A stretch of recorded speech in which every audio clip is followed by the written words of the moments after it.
Welcome to the Wedding Songs podcast, featuring newly released songs you need to know and the tried and true classics. Get song ideas from the time guests arrive until the last dance of the reception. And now your host, Matt Campbell, founder of MyWeddingSongs.com.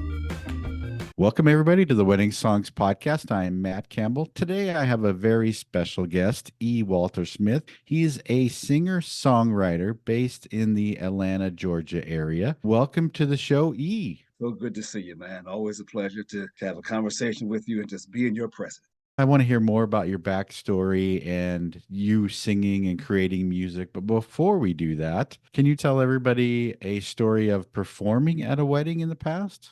Sure. One of the most memorable stories is a continuation from one story to another. When my brother decided to get married, one of the big things was, of course, what are you going to get him? They had dated for a while, and she was a wonderful person. We had known her and wanted to get a gift that was obviously going to be very special. And so a friend of mine suggested the idea of writing them a song, my first custom song. And so what I did, I thought of his story, thought of her story, and put the song together and titled it I Do. And then from there, after having written it and recording it, it was all about the performance of it. And this was in Lake Tahoe, and all the family and friends were there. And then, quite honestly, it was one of the first songs that I had written that I'd be able to actually perform in front of friends and family and that kind of thing. So flew out to Lake Tahoe. It was a wonderful celebration. It was a wonderful performance.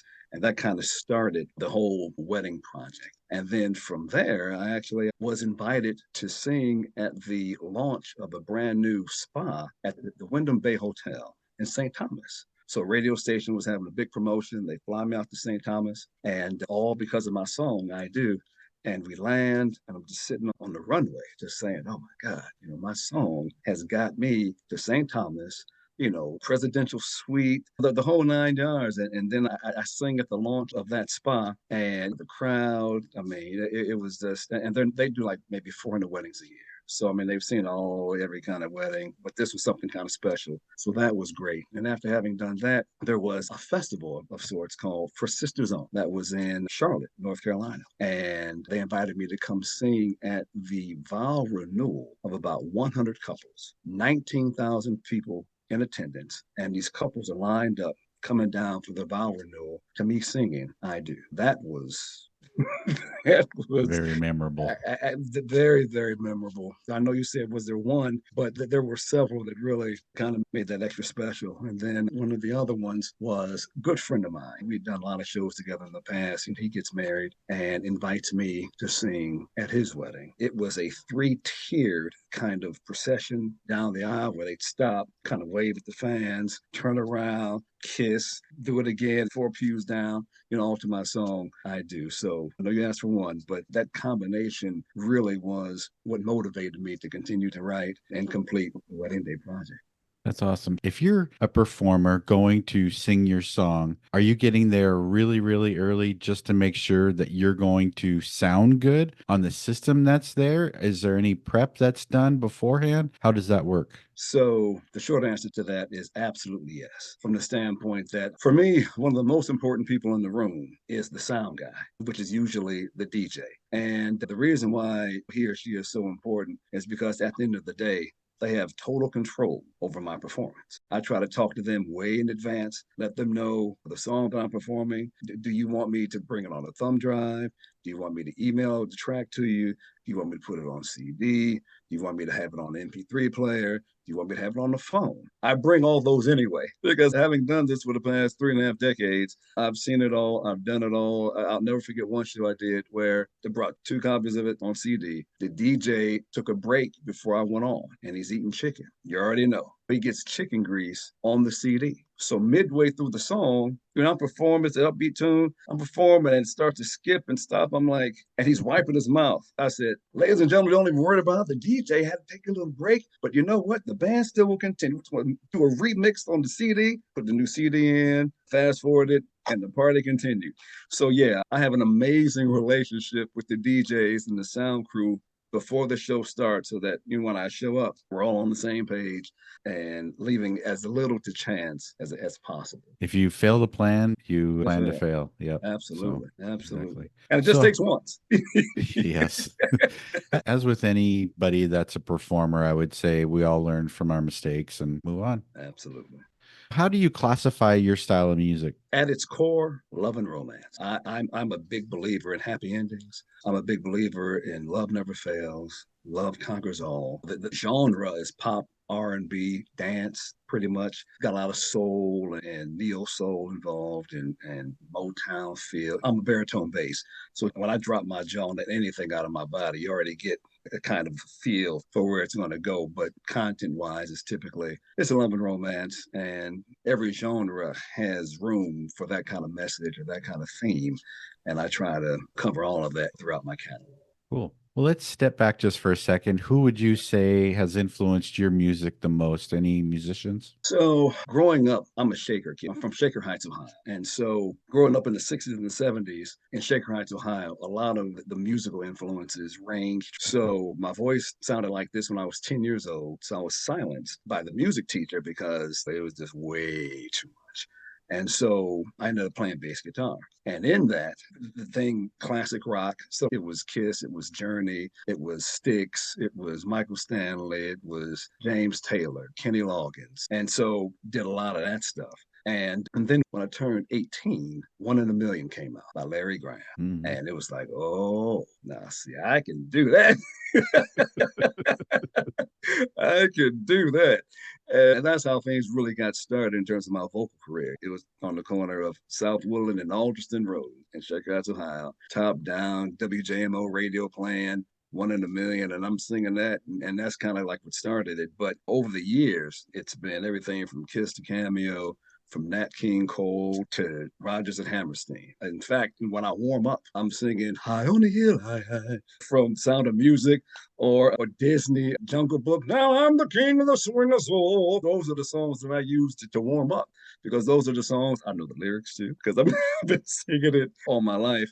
And they're in my range and they're technically sound and that includes homes and scats and there's great warm-ups for me. So that very broad range is my palette, if you will, to create the music that I create. And even the song list I perform because of course I've got the songs that I've written, but if I'm doing a reception or a brunch or a VIP or whatever it is, a lot of times not everybody knows E. Walter Smith stuff. So I've got to do, I'm working on that. Not yet.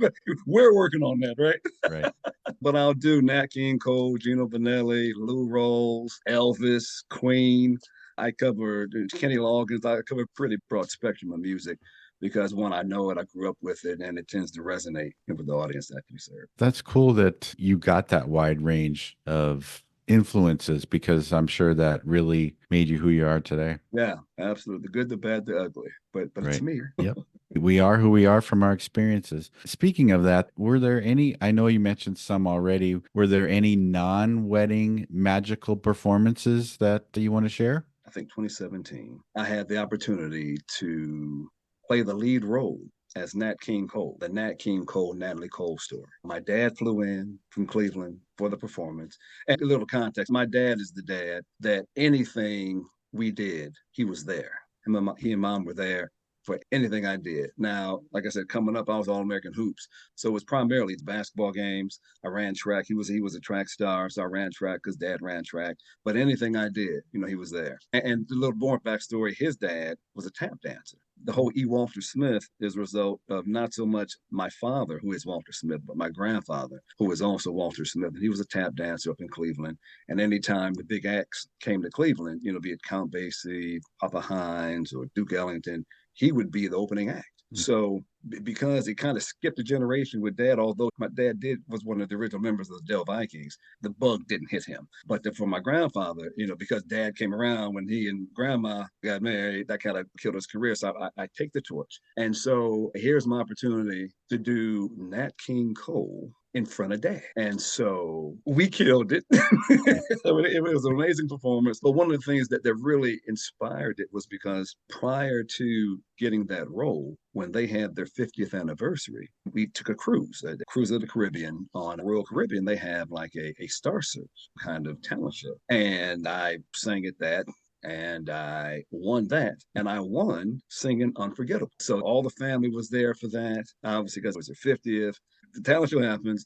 I sing, I win, and mom and I are going to the elevator, going to the room. And this guy comes up to me, he goes, and that was amazing. Can I get your autograph? So I said, well, sure. And I look at mom, well, sure. And so, get a guy an autograph, and he gets on the elevator, and mom goes, yeah, so next time you sing that song, how about you autographing on the back of a check? So mom always kept that carrot in front of me. But nevertheless, again, what happened, that was a talent show kind of thing, and I'd done those, and that was special. But playing the role of Nat King Cole, man, that was amazing. We did from 2017 to 2022, as a matter of fact. But one of the most special was that, having dad in the audience, and then everybody, they got to meet dad. Mom had died about 8 years prior to that. And it really kind of continues to be one of the most memorable because my guy was right there. Yeah.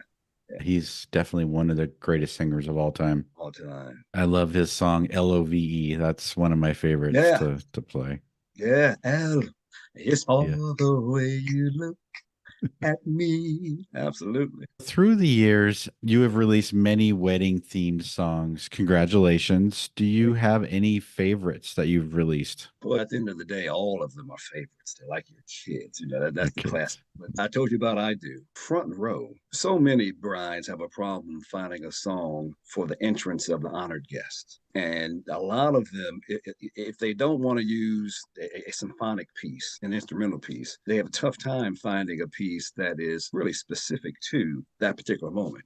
So I wrote Front Row with Donna I. Douglas, who is a Grammy Award nominated, Dove Award, 200 songs, 200 different languages, from Usher to Brooklyn Tab, just on and on and on and on and on. And then Babby Mason, of course, is a gospel giant. And so we got together and wrote Front Row. Really, it was the replacement of me always having to sing Sunrise, Sunset, because that song, again, from being from Shaker Heights, comes to fit on the roof. So I've been hearing that song at bar mitzvahs, and so I knew that. But he sing it 1,000 times, and it's like, well, I'm putting together this project, so we did Front Row. That's one of the favorites because I got to write with them as well. I mean, these are amazing writers, celebrated. And then for the entrance of the bride, a song titled Take a Step. It's from the perspective of the groom at the altar, telling the bride, take a step as she's coming down the aisle. I write for love and romance, but I also write not only for the fans. And so in that, I'm like, everybody watches the bride come down the aisle, but they seldom actually celebrate the gown. So in the middle of the song, I say, stop. I love your gown. Girl, you're so pretty, mean the world to me. So that she can actually stop. And if she wants to turn around and show the gown off and do whatever it is, I wrote that into the song. Then, of course, it's still like the groom at the altar telling him to come down. It's become one of my favorites because Miguel Wilson, who was one of the top formal wear designers, actually used it for one of his promotions on Instagram. So that was very cool and confirmation that I might be on to something. And then when my sister got married, she was living in Japan and actually met somebody on Black People Meet who was in DC. And the guy, my amazing brother-in-law, Keelan, flew to Japan to meet her. They were both getting close to 30 and were kind of like gave up on the idea of falling in love and getting married, having a family. And it finally came together. So I wrote First Dance as a celebration. And that I did it at a bridal show one day. That was another memorable one because it was the New Birth Church bridal show. New Birth is one of the mega churches here in Atlanta. This is when they were doing bridal shows, and it was huge in one of the major auditoriums, and it was something else. And then one other, I wrote 3 versions of a song called We Married, the Bride Slide. You go to every wedding, and at some point, there's going to be some kind of line dance. When I would go home for the holidays, mom and dad would always be rehearsing for the upcoming Christmas party, whatever they were going to, getting ready to do the line dances at the party. So they'd be rehearsing and what have you. And I'm like, I need to write a line dance song. And so I've got 3 versions of it. And the one version is kind of a pop R&B version. The other version is kind of like a salsa dance version, and the other version is kind of like a Southern soul version, different scratching and mixing and the whole 9 yards. Those are real exciting to celebrate the song "We Married, We Married." Yeah. So that's becoming a favorite.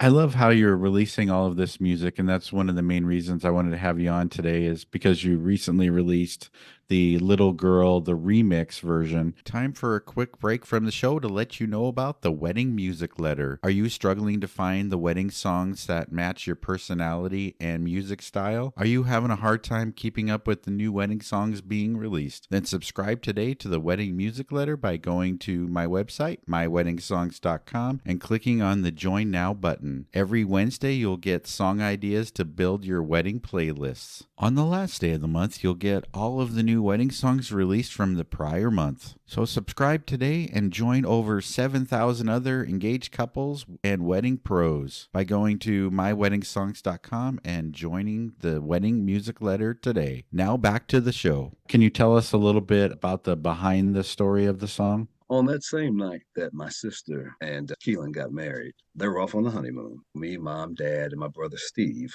were just in the living room, just kind of hanging out. And dad starts doing this. And so mom goes, "Go ahead, Walt, whatever's on your mind, go ahead and say it." And so he goes, "Well, when your sister was born, I prayed that I would live long enough to be able to dance with her on her wedding day."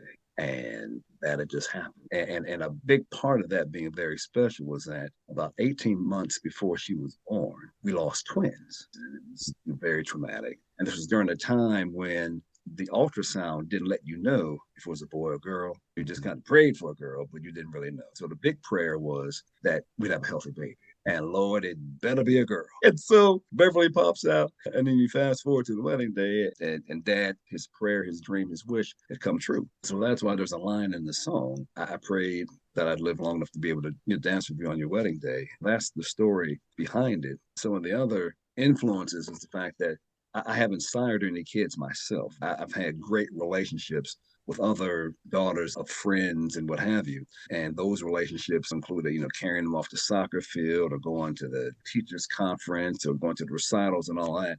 A lot of those experiences went into writing the song. After I finally had it written, just the whole process and working with musicians and sound folks and all of that. When I had actually written the song, like I said, it was for my sister's. Well, it was influenced by my sister's wedding. But I let a friend of mine read the lyrics and just not even hear the song, just read the lyrics before I'd even recorded it. He had not called his daughter in 9 years. But after reading the lyrics, just crying all over the food court table, he calls his daughter for the first time.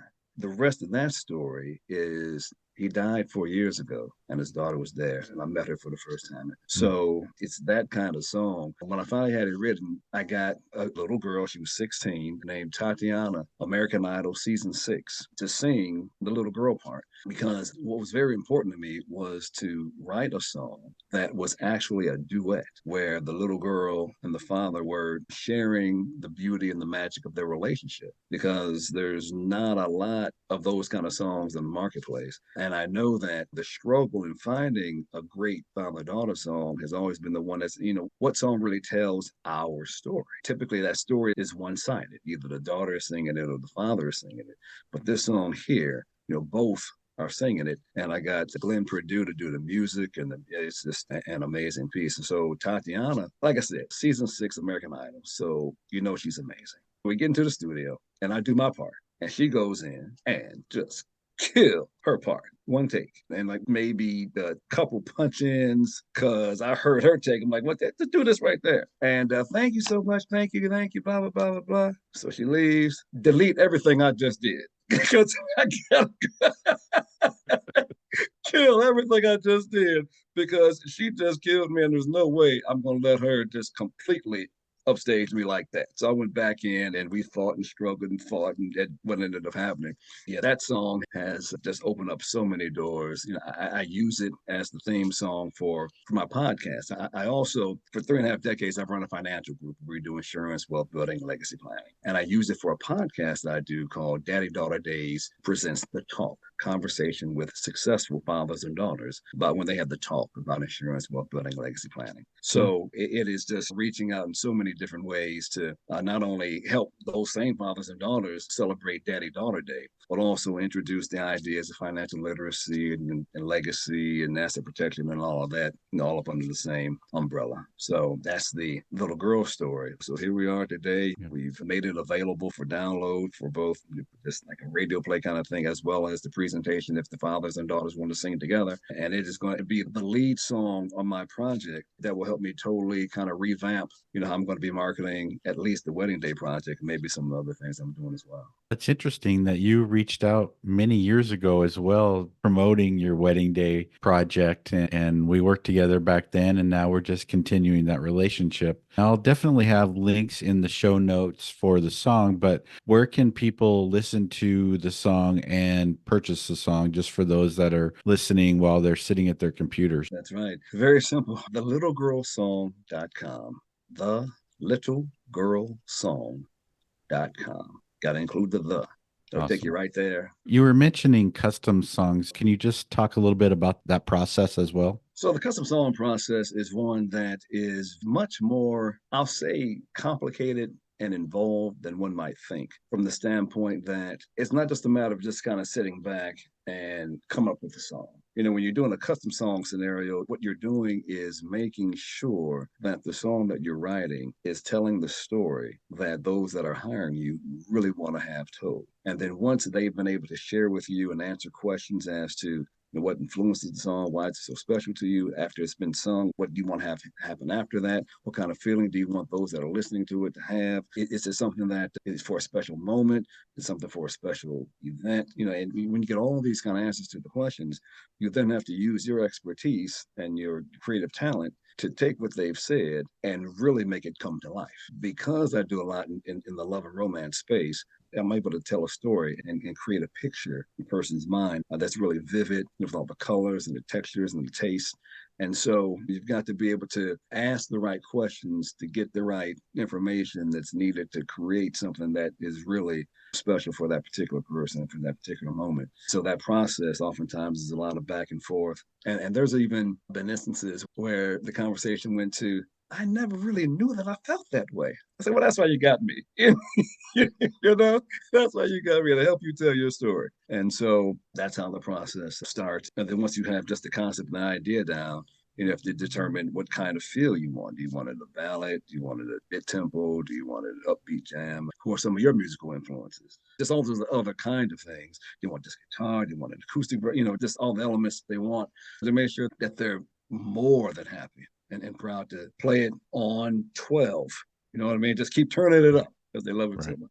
Yeah. Well, I have to interject too that there's a difference when you're working with somebody of your caliber, that you're going to get a finished product of something that's a studio quality song that you can be proud of, that's personally yours. And it's not your off-the-shelf Walmart song you get on a CD. We try to make sure that everything is on brand, because at the end of the day, that's all you got. And typically when people press play, it doesn't come with a story.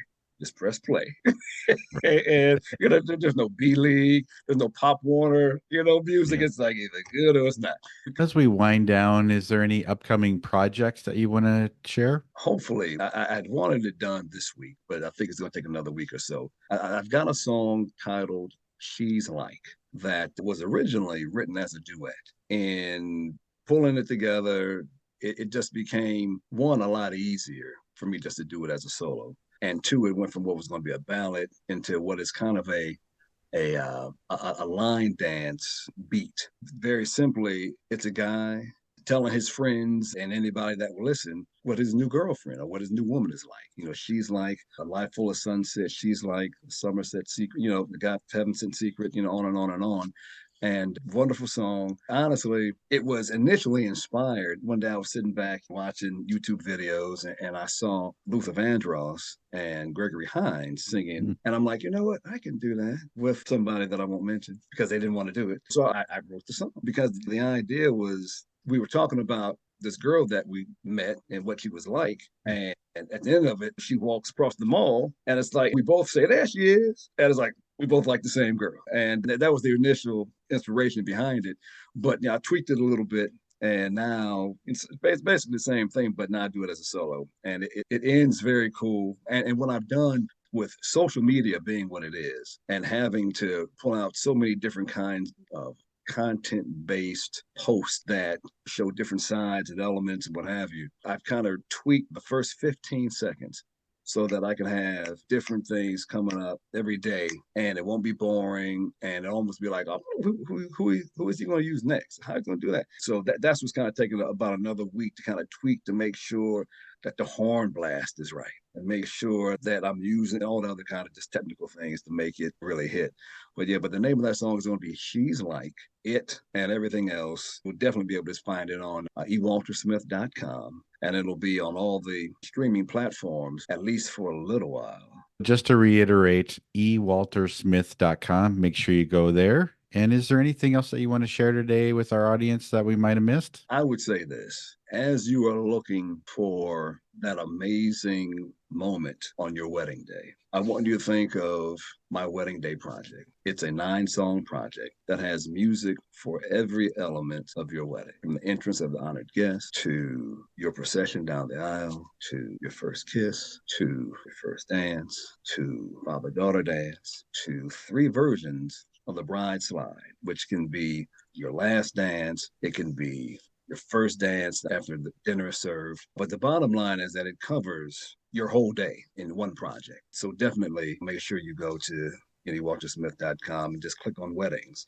And all those songs come up. And then also, if you like what you hear and want me to perform live, definitely reach out to me. If our schedules align, well, I'd love to be a part of your special day because I know that I just offer a different element that honestly DJs can't offer because they're not singing vocally. And I partner a lot with DJs because it's a great presentation. As the DJ will do a set, I'll come in and do a set, and it allows us both to create an entertainment package that is absolutely amazing. Then also, I do sing the songs live. So if you want it for a ceremony, I can do that. And again, VIP receptions or rehearsal dinners and that kind of thing. I'm available for all of that. Destination weddings, like I said, radio station in St. Thomas flew me out. At the end of the day, I recognize the fact that this is one of the most precious moments of your life. And it's important to me to know that if asked to be a part of that, then I step up and give you everything that you're looking for. I'm absolutely committed to being able to do that and looking forward to meeting all of you. I love that because you're mentioning working with DJs, and I've actually talked about this in a past episode where there's a fusion between having a musician there and having the DJ there at the wedding reception. Having that surprise of somebody coming out and actually singing the songs live, there's so much more excitement that's there, and I think that's a fantastic idea. So, where can listeners find you and follow up with you again? Everything is ewaltersmith.com, ewaltersmith. TikTok, Facebook is ewalter.smith. But if you go to Google, type in Ewalter Smith, you got me. Spotify, all the streaming platforms, all the songs are by Ewalter Smith, and that's how you do it. If you remember Ewalter Smith, you can find me. What's the website again for Little Girl, the remix? TheLittleGirlSong.com. Awesome. Well, thanks, E, for being on the podcast today. Stay tuned for next week with another episode of the Wedding Songs podcast. And make sure you give us a 5-star review on your favorite platform like Spotify, YouTube, and Apple Music. Thanks for listening and have a great day. Thanks, Matt. All the best, everybody. Thank you for listening to the Wedding Songs podcast. Never miss a future episode. Subscribe today to our podcast. Follow us on Facebook at My Wedding Songs and send us a message about playlists you would like covered.